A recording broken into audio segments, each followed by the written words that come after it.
Now, I was hoping this wouldn't happen to me, but I ended up falling victim, buying a game that was going to be active on PlayStation Plus. Assassin's Creed Mirage is a game I purchased for myself as a nice little Christmas gift. Disc version of course, why not retain some value when I'm done with it, but a few days later I saw a potential leak that this game could be free on the extra tier for PlayStation, and lo and behold it was. Luckily I didn't open it, so it was an easy return, but anyway, I decided to run it on the extra tier. I guess you may be asking why Mirage. It's been over 2 years since its release, and it's garnered an overall rating of 75% positive reviews on Steam and a 3.8 on PlayStation. Not bad.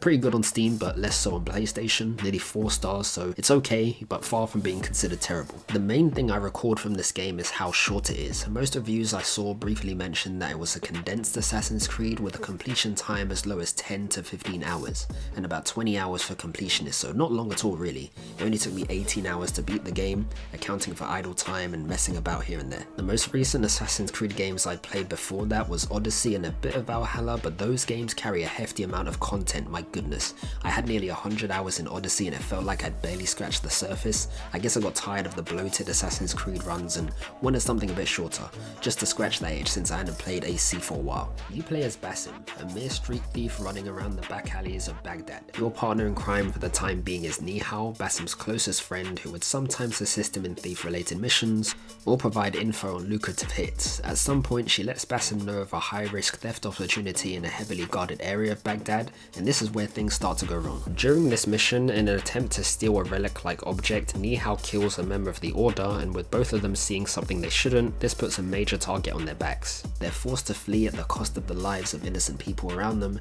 and even the children they looked out for at the start of the game, which is a pure indication of how ruthless the Order are, or with their full title being the Order of the Ancients, a group of politicians, merchants, and military leaders that believe the world should be controlled by fear, order, and manipulation. While escaping, Basim runs into the Hidden Ones, in other words, the opposition to the Order, sort of. They're a group that typically operate from the shadows as well, but only seek to prevent anyone else from ruling through intelligence gathering, infiltration, removing key figures that abuse their power essentially. Roshan, the leader, takes a liking to Basim due to his position and experience in thievery. He knows his way around Baghdad and already has the athletic capability. Plus he also has a level of curiosity about himself, as he'd been experiencing visions or nightmares of sorts that appear to be these shadowed figures that made him want to seek answers as well. So with some training and combat to polish his skills up, over time he was eventually able to hold his own against Roshan and was ready to take on the Order. Not without being entrusted with Enkidu, your eagle that is your eyes in the sky for this game. This is essentially where you'll start your hunt, playing the Grim Reaper for everyone involved in the Order, figures who are respected in the public eye but manipulative in secret.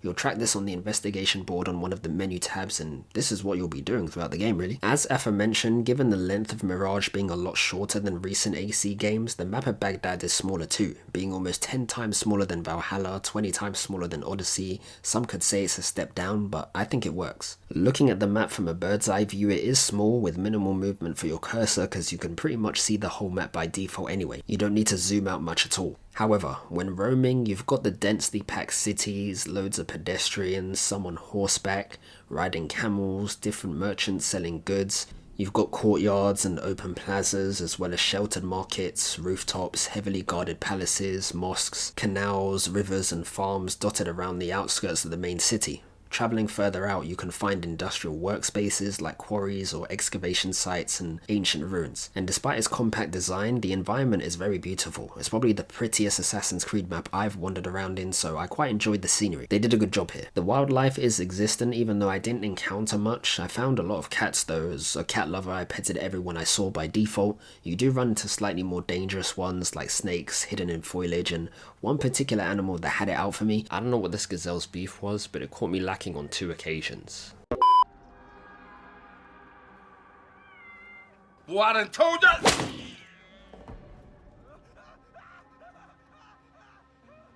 Halt! Who goes? Assalamu alaikum. I was sent by a... Next time I tell you! Do you think that's necessary? Let me help. Perhaps I can find out what happened. We would be grateful. The culprit must have left. Even when trying both performance and quality mode, there wasn't much of a difference between the two. Quality still ran okay, not as good as performance, but still manageable. Kinda reminds me of how Space Marine 2 and Borderlands 4 looks on both these modes, two games that are strictly next gen only compared to Mirage. Again, you can see a difference, however I've always preferred running on performance. The graphics aren't a major concern, so I rarely switch over to quality on these games. Downside to running an older PS5 I guess, but when I do try out the improved visuals, the game can still run okay, especially Space Marine. It actually does alright with demanding graphics. I'm waffling, but I mean this to say a graphical sacrifice has never been a problem for me, performance all day. The movement with Basim is cool, it doesn't deviate much from AC tradition. Parkour, synchronization and leap of faith is still there, and getting a bird's eye view is a sight for sore eyes. It's amazing. Now they've added a few new mechanics to spice up the movement though, one being the grappling hook swing where turning corners around buildings is a lot quicker, and also pole vaulting which allows Basim to cross much larger gaps which would usually break one's ankles instead. It's not much, but it's nice to see a sprinkle of movement variation. However, I will say the animations do look familiar. I think every AC character has a slightly different run, but when getting out of water, the animation from Mirage looks exactly like Odyssey's. Not a big deal, but you can see how much is reused. It was just like a gotcha moment. Besides that though, as nice as the environment looks, how much of it is interactable? Well, Mirage introduced pickpocketing, a new mechanic which allows you to steal valuables from pretty much anyone if they have a pouch on them. It requires you to complete a short quick time event, which is actually relatively difficult to begin with. You have a small window to press a button within the blue diagonal shape thing, and a successful reaction time will let you steal. If you fail, that will trigger the victim to scream for help, raising the notoriety meter. Basically the equivalent of stars on GTA. The higher it is, the more aggressive and dangerous the enemies are that go on the hunt for you.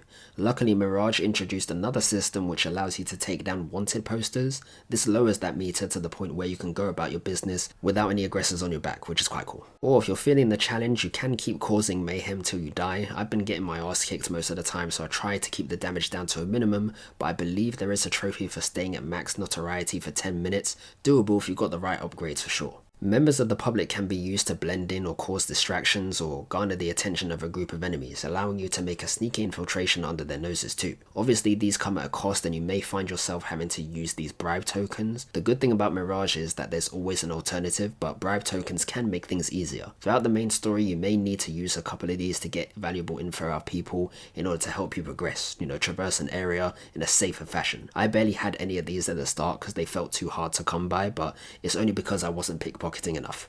Luckily some people carry these tokens on themselves, so with the thievery upgrades you can increase the quick time window to make stealing easier and gain more valuable items like increased dirham currency and said bribery tokens. It's all about the upgrades with this game. Once you have the necessary ones, Baghdad will be a gold mine.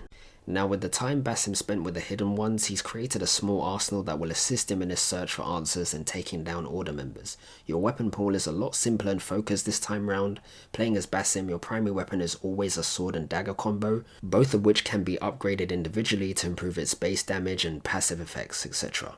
Your hidden blade is still present but mainly used for assassinations. You can't equip them as a separate loadout like in previous games. The sword and dagger are your only handheld weapons, by the way. You can't equip axes, spears, two-handed range weapons or bows like how it was done back in Odyssey and Valhalla. So unfortunately your combat style stays the same. There's probably about a dozen swords and daggers you can find that are tied to chests, completing missions or DLC packs. Like I said, you can just tweak its effects, damage buffs, apply poison or fire damage, and even promote health regen. And alongside your pointy duo, Basim can get up to 6 gadgets to give him the edge in pursuits, combat and stealth. Throwing knives are straightforward really. I think I used these the most during my playthrough. Simple to use, gets the job done, taking out enemies as stealthily and as quickly as possible. Torches are infinite and the first useful item you get in your playthrough. Obviously with the ability to provide light, they can be used as a temporary distraction for enemies, and if you aim correctly, you can even set people on fire. Something going on. Smoke bombs are another favourite of mine, and they're typically used for a getaway. Mirage puts you against some overwhelming foes, so there's no shame in running to fight another day. But I actually ended up using it for offense. Smoking the area whilst in combat gives me the best opportunity to assassinate as many enemies as I can until the smoke clears, so it's really good if you want to make short work of a group of them. Noisemakers are self-explanatory. If you want to lure enemies to you or away from a location, this is your go-to. Blow darts can be used to put enemies to sleep, perfect if you want to spare the one that stands before for you but still something without leaving a trace.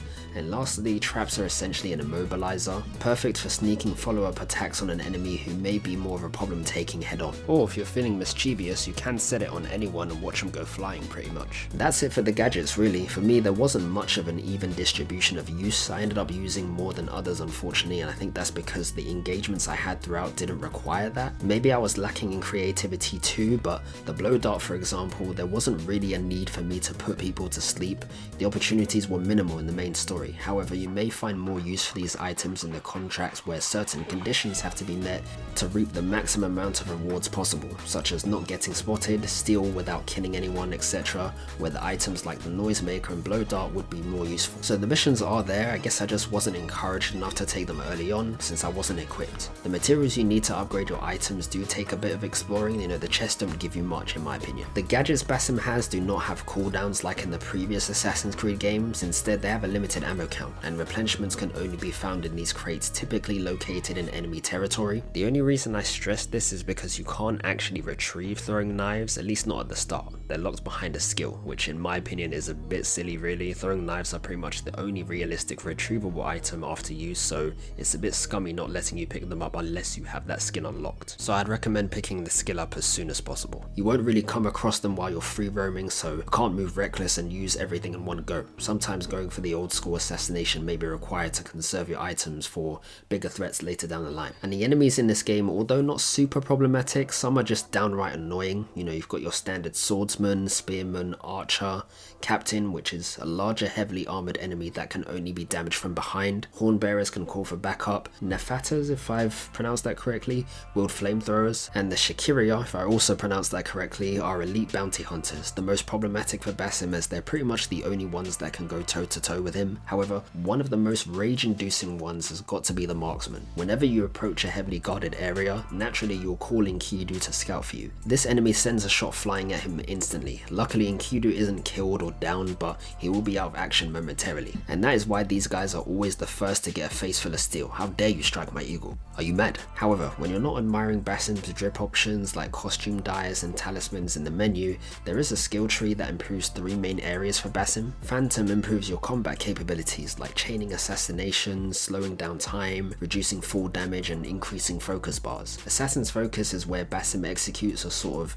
Animus style sequence of teleporting to selected enemies and assassinating them in quick succession. Great for clearing a group if you want to finish an area in style. I haven't played every Assassin's Creed game, but I don't think we've seen something like this done before. It's a cool aesthetic, I like it. I imagine all the montage makers were having a field day with this. The Trickster section improves your tool capacity and pickpocketing capability like I mentioned before, and also the amount of improvements you can add to said tools. The gadgets Basim has can get boring quick, but these additional perks can help shift your playstyle to be more stealthy or even more chaotic, such as throwing knife kills making bodies disappear completely, or blow darts causing people to attack each other, a common perk that has appeared in a lot of AC games in the past. Lastly, the Predator tab, which is mainly for Enkidu. You can improve its perception to mark enemies easier, map out their patrol paths, and even improve your eagle vision radius. One pretty OP skill here is spotting nearby enemies automatically while you're crouched and in stealth too. So all in all, it's not a massive skill tree, and even though my main focus was on the story, I still managed to unlock most of them by the time I beat the game.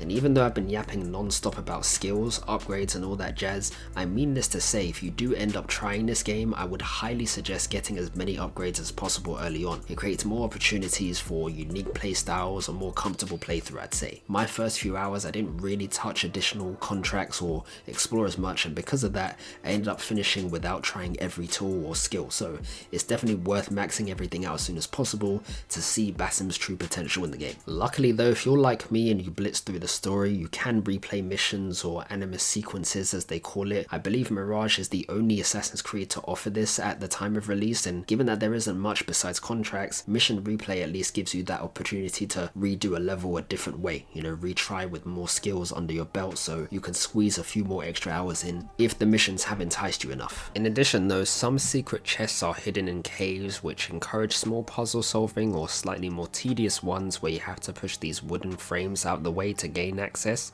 Lots of backtracking, trial and error, essentially another way to waste time. This was annoying as hell though. The structure of Mirage's missions were quite generic. Investigate the Order member, gather clues by pickpocketing, following and eavesdropping, infiltrate said location, whether that be a fortress, estate or palace, kill the target and then escape. It's just the same process that leads up to a big raid that can be executed in different fashions using the replay function. However, don't expect Black Flag or Valhalla levels of combat. There's no ship battles, full on rooftop pursuits, large scale raids. There's none of that in Mirage, unfortunately. I was anticipating this because it is a short game, you know, rumored to be a DLC for Valhalla in a way. They turned it into its own game, but kept it city focused, you know, a stealth playground as it were. And I'm not mad, you know, I bought it for the simple reason that I didn't want to spend too long playing it. I didn't want to be drowned in heaps amount of content. I didn't want it to get to a point where I start getting distracted by other games because this one is taking too long, or if I'm getting bored, I'd never finish it. With Mirage, I managed to stick to it without deviating to other games within the 18 hours I played, so the game length was at a good level. Now, I've spoken quite positively about this game so far, and in spite of its funny, bugging out characters, I think what I said prior is what the game is missing, that mission variety. Stealth seems to be the focal point, but given the structures around Baghdad,